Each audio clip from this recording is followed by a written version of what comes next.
Assessore Pizzimenti, oggi in giunta un importante provvedimento che riguarda l'edilizia popolare del Friuli Venezia Giulia. Sì, in effetti sono due le disposizioni di legge oggi approvate in giunta. Uno è la revoca della titolarità dell'alloggio per chi attua violenza domestica, quindi viene allontanato dall'alloggio e viene mantenuto l'alloggio a chi ha subito, e questo mi pare una cosa assolutamente fondamentale e importante per i diritti dell'uomo.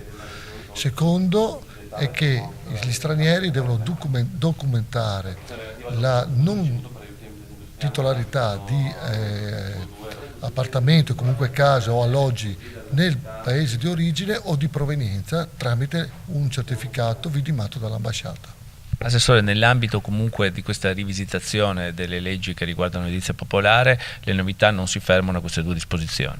Sì, in effetti sono tre le disposizioni. Prima bisogna avere almeno 5 anni di residenza in regione, mentre adesso ce ne sono 2, negli ultimi 10 anni prima del bando, quindi si aumentano l'anno di residenza in regione. La seconda è che per accedere sempre alla casa popolare non bisogna essere proprietari di alcun alloggio, ovviamente nel territorio nazionale, ma per quelli provenienti da territori extra Unione Europea devono dimostrare con un certificato dall'ambasciata, vidimato dall'ambasciata, sia del paese d'origine o il paese di provenienza, che non hanno nessuna proprietà.